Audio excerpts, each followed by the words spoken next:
A Voz do Artista trouxe hoje um artista com um leque imenso de talentos. Ele é ator, improvisador e também diretor do grupo Antropofocus. Chama todo mundo para assistir. Aproveita, curta, comenta, compartilha, se inscreva no canal e ative o sininho de notificações para não perder nenhuma entrevista.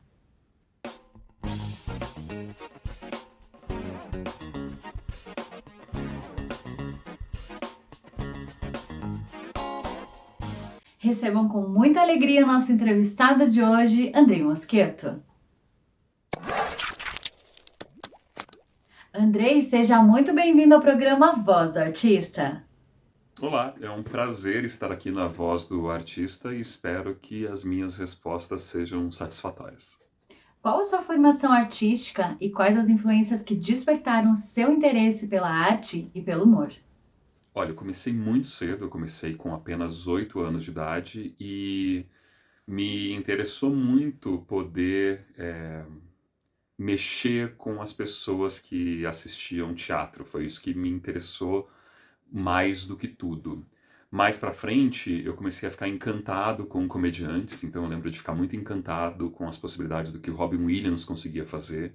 Comecei a ficar muito encantado com o que o Chico Anísio, o Jô Soares conseguiam fazer. Ficava maravilhado com as possibilidades mesmo do Chaves, depois do Chaplin e depois de outros comediantes. E esse interesse só foi aumentando exponencialmente a cada momento da minha vida. Eu sempre curti os trabalhadores de comédia, curti o pessoal de teatro, de artes, Peter Brook e Eugênio Barba, Ariane Muschkin, e essa vontade de conhecer cada vez mais pessoas continua até hoje. Você é um ator com bastante expressão corporal. Então, como compõem os seus personagens e quais são as suas maiores inspirações? Olha, eu não sei se eu tenho uma inspiração única, né, sobre personagens ou alguém que eu admire em particular, assim. Eu sei que eu gosto, o trabalho físico me interessa bastante, porque eu realmente acho que a comunicação verbal não é a única comunicação que afeta as pessoas. Se isso é verdade com símios, se isso é verdade com outros bichos, né, também é verdade com o ser humano. É o fato da gente fazer gestos que criem desejos ou desejo não seria esse, né? Desejo poderia ser qualquer coisa que a gente brinca com a boca e com os dentes, mas se a gente tem essa possibilidade de estender a comunicação para outros níveis, quem sabe as pessoas também apreciem o seu trabalho em outro nível, num nível que até mesmo talvez não seja perceptível para elas. E ter esse tipo de approach me interessa bastante. Andrei, agora conta um pouco da sua trajetória artística e quais são as suas melhores lembranças do início de sua carreira.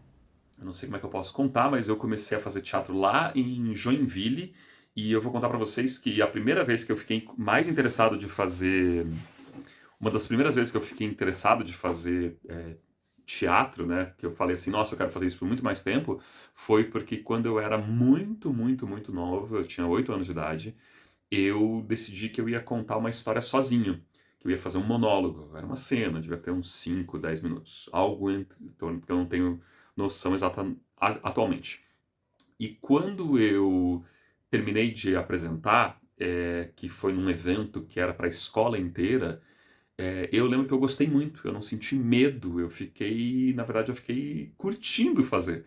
E quando eu saí do palco, eu encontrei tanto a minha mãe quanto a minha professora da época, as duas emocionadas, chorando muito. E daí eu falei, nossa, o que eu tô fazendo deve ser muito legal, porque teve esse efeito. E eu acho que isso ficou comigo para a vida. E eu considero que é um marco importante para eu fazer o que eu faço até hoje. Eu lembro também que, infelizmente, aos 14 anos, quando eu estava fazendo os meus primeiros trabalhos profissionais, o teatro em que eu trabalhava pegou fogo. Aqui em Curitiba teve um grande incêndio no SESI, na Cândido de Abreu, e infelizmente eu estava lá. Felizmente eu sou um dos sobreviventes, né? Todos sobreviveram, ainda bem que não teve nenhuma morte em decorrência desse acidente. Mas eu lembro que duas coisas me chamam muita atenção nessa experiência, né? Fora o trauma e tudo mais. A primeira coisa é que eu continuei interessado, né? Não foi forte o suficiente para me traumatizar a ponto de eu nunca mais querer me envolver com teatro, então realmente era uma vontade forte e verdadeira.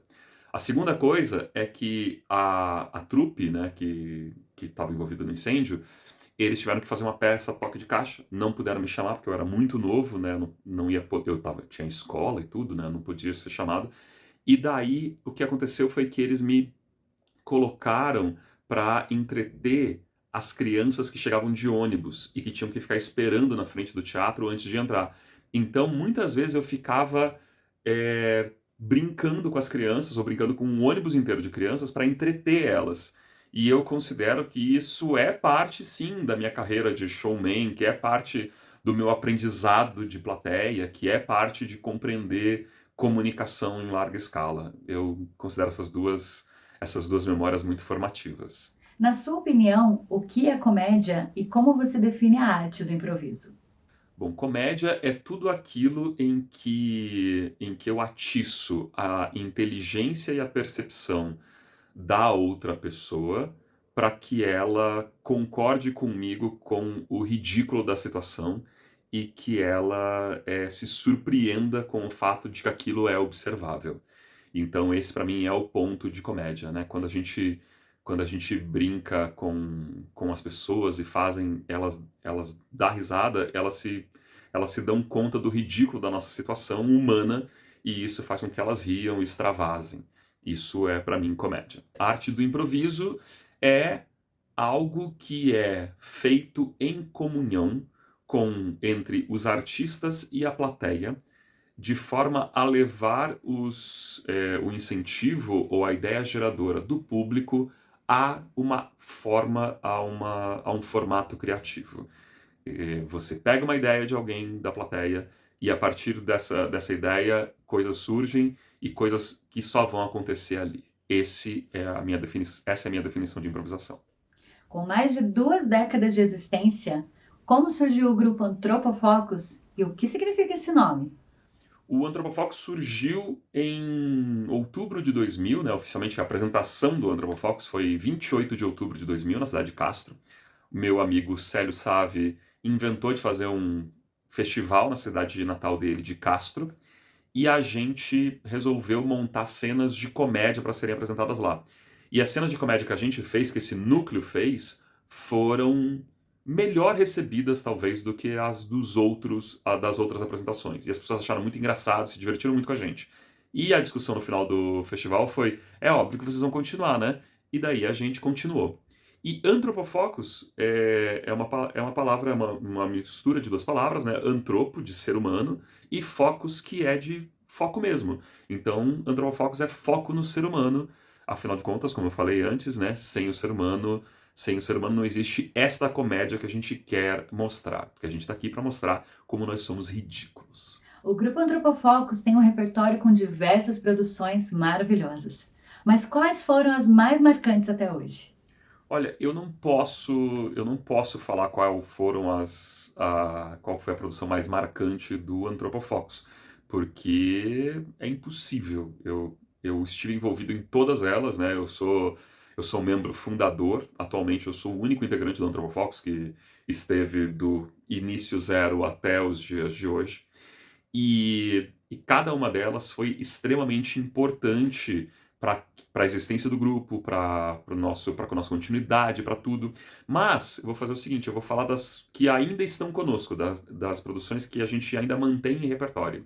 Então, a mais antiga é Contos Proibidos, que é uma comédia que a gente faz sem uma frase de diálogo. Todas as coisas são ou sons ou música, que a gente faz um espetáculo inteiro só assim, e não é mímica. É sempre bom dizer. Se você não assistiu, assista. A gente sempre volta em cartaz com esse espetáculo. A gente tem o Histórias Extraordinéditas, que é o nosso espetáculo de 2015, em que a gente cria histórias improvisadas a partir de alguma história que a plateia conte pra gente. A gente tem um orgulho bastante grande desse espetáculo porque ele é um salto no escuro de trabalho de improvisação. É um trabalho de improvisação difícil e, modéstia à parte, modéstia à nossa parte da Antropofocus, a gente faz bem. A gente tem no dia seguinte, a Quase História da Televisão Brasileira, que é um espetáculo que conta com o início, como foi o fictício início da televisão brasileira, que é um espetáculo que a gente usa dramaturgia que a gente escreveu, a gente usa tecnologia, porque a gente transmite as coisas que estão acontecendo no palco para televisões que tem na plateia, porque a plateia é como se fosse uma galera que está assistindo no estúdio da televisão, a gente tem improvisação, a gente tem música ao vivo, então é um espetáculo do qual a gente tem muitos níveis de orgulho nele. Justo Hoje, que é um espetáculo que a gente fez logo antes da pandemia, no ano de 2019, e que fala sobre a insensibilidade das pessoas.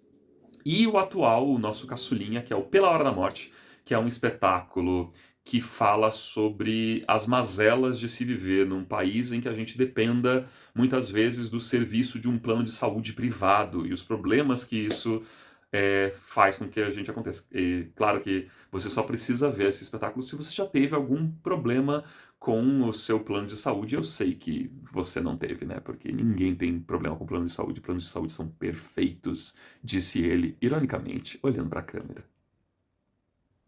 Compartilha conosco um pouco dos seus projetos futuros. Bom, o Antropofocus tem um espetáculo novo que estreia em 2024, do qual ainda não estou autorizado a falar. Nós estamos agora, Anicelli, que é a diretora do último espetáculo do Antropofocus, integrante do Antropofocus, ela e eu vamos participar de um projeto que nós somos preparadores de um filme, a gente é preparador de elenco de um filme que vai ser rodado em Curitiba, também não estou autorizado a falar. A gente tem umas viagens, talvez até para fora do país, com formatos de improviso, não estou autorizado a falar. Eu dirijo o Tesão Piá, também em Curitiba. A gente deve ter novidades agora em 2024, não estou autorizado a falar. E se você me segue nas redes sociais, logo você vai saber de workshops que eu vou dar de improvisação. Isso eu estou autorizado a falar, que eu vou dar workshops ainda esse ano na cidade de Curitiba. Sobre as famosas histórias de bastidores, quais as situações mais curiosas e até mesmo engraçadas que você vivenciou ao longo de sua carreira? Olha, uma situação curiosa que a gente tem marcado na nossa vida é que uma vez a gente estava apresentando um espetáculo do Antropofocus, o Pequenas Caquinhas, no Teatro Guairinha. E tinha um fotógrafo lá que ele não era acostumado com o espetáculo de teatro, ele era acostumado com o evento. E daí a gente estava no meio da apresentação e ele foi entrando atrás para tirar foto de trás, pegando os atores e a plateia. E daí o pessoal do elenco meio que ficou sem entender nada, a plateia não entendeu nada, e daí eu entrei muito devagar no palco, eu peguei o fotógrafo pela orelha, devagarinho, sem violência, e fui puxando ele para fora do palco e falei, o senhor não faça nunca mais isso. E a gente continuou o espetáculo. E as pessoas comentaram assim, nossa, que engraçado aquela hora que vocês fizeram o fotógrafo entrar. E não foi planejado. E a vida é isso, a vida de improvisador e de comediante é a gente se lidar com aquilo que não é planejado da melhor maneira possível. Andrei Mosqueto, muito obrigada por sua entrevista. Foi muito interessante conhecer um pouco mais sobre a sua história e carreira. Jennifer, muito obrigado pela vontade de vocês de conhecer um pouco do meu trabalho e eu espero que logo vocês possam estar vendo eles ao vivo aqui na cidade de Curitiba. Um abraço e obrigado pelo convite. Agradecemos ao nosso grande parceiro Salão Nino Alves pelo look de hoje. Um beijo, Cult, e até semana que vem.